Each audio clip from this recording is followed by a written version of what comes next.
what day is it? Thursday. So still coming down from my trip to Yosemite. It is getting dark, so that's why I'm flashing light on my face. And ever since I got home, I've been having a really horrible allergy attack. And so my throat is much better than it was 2 days ago.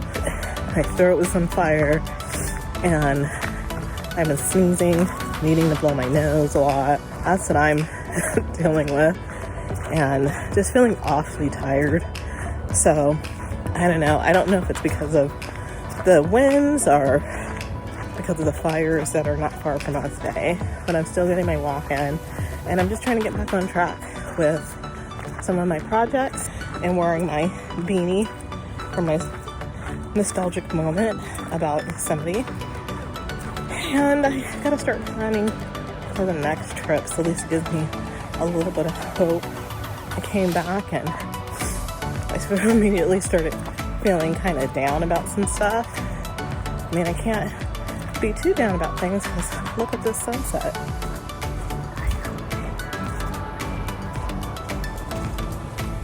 I mean, that's pretty, right?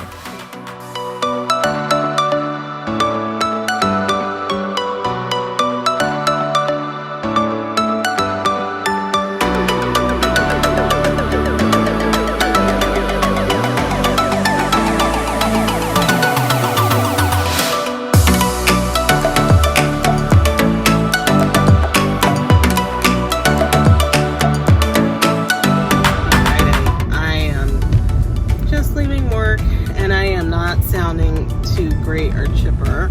I've been battling my allergies since I got back from Yosemite, and I felt so great there, and then I come home and I have just been sneezing and coughing, and I had the worst sore throat for 2 days. Like, I felt like my throat was burning, but I decided to hit workout class today. Thankfully it was canceled on Wednesday, because honestly I was so glad it was, because I just did not feel good. Yeah, I wanted to talk a little bit about imperfection, because so many of us think that if we are going to have self-care in our life, that we have to be perfect at it all the time, and that's just not the case. Even if you're trying to start your own self-care routine or going to bed early or meditation, that takes practice. It takes a long time to kind of get a rhythm, and then also to make it your own. Number one is health and fitness.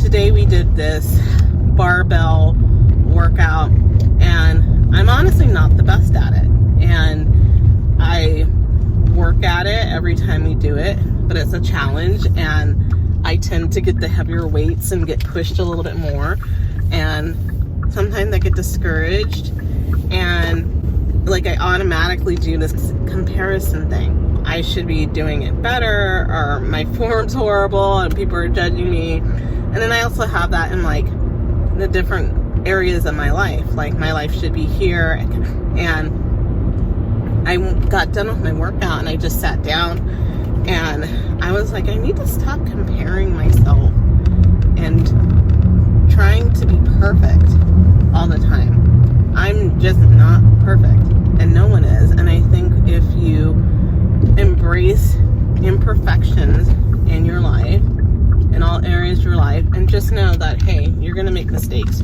You're not going to be perfect. You can be a much more whole person when you're able to accept yourself completely.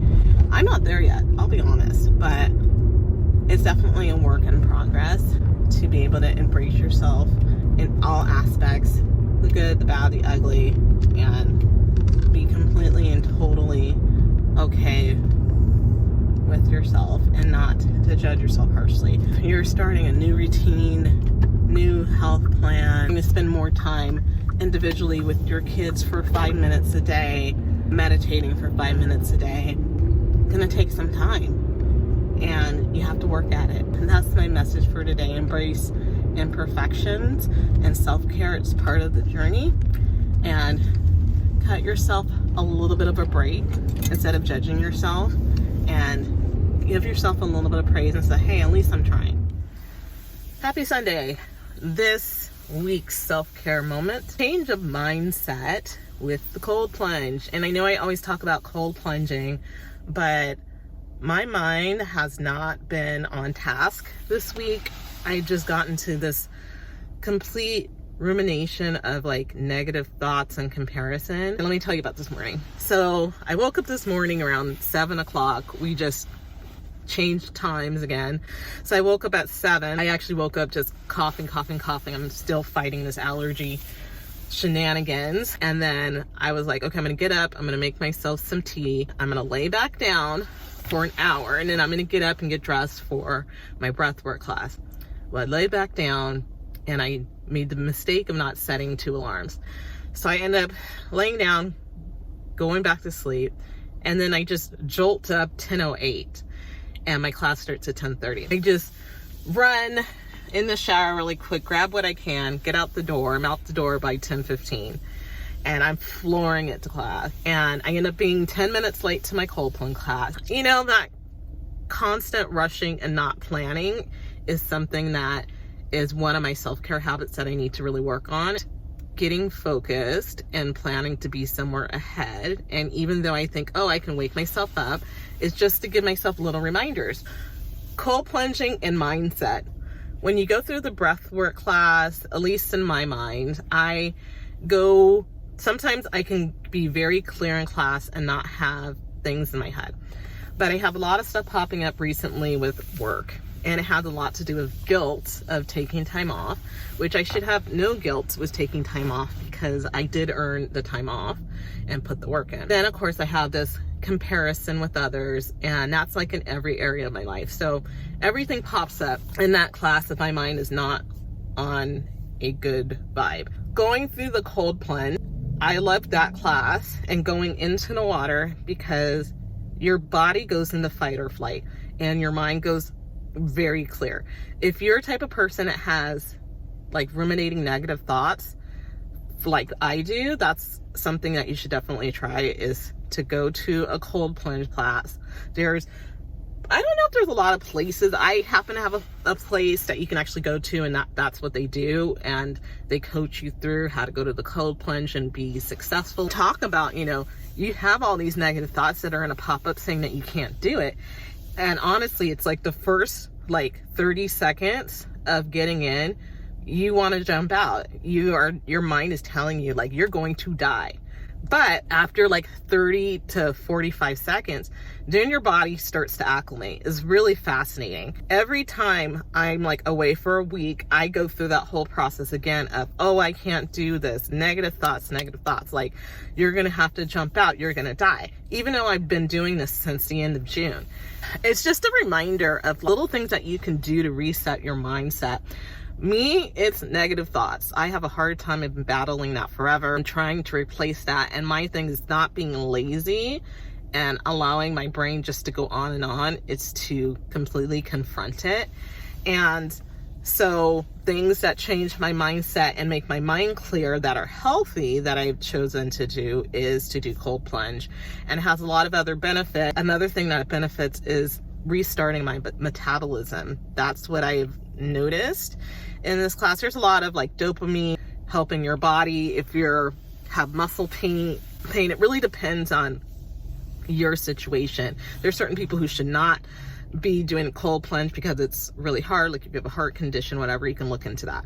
For people like me, the breathwork class with pairing it with cold plunging is a mindset game changer. It really helped me, especially the breathwork class, when I traveled to Europe, because I did have a lot of anxiety and fear, and it could be imagined and it could be true, but it really helped me in those times, before I got on the plane. I haven't been on the plane in forever, that I was able to kind of talk myself through it and do the breath work and do the breath holds and then release it, and then it helped to settle me down.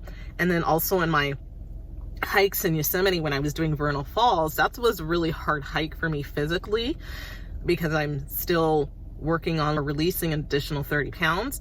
But when I was going through those moments where I could barely breathe because of the elevation, I was practicing my breath work and doing, my little breath holds to kind of calm my body down. So anyways, game changer, cold plunge, and also breath work.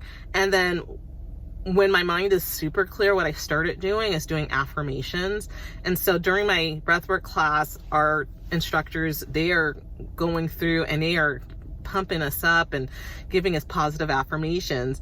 But this like week lapse of me not having that really made a difference. From like, had such a great weekend last weekend and it was so freeing and I felt so positive, and then I came back to life and I have to figure out how to go from very high experiences and be able to bring that home so I can kind of continue that positive thinking.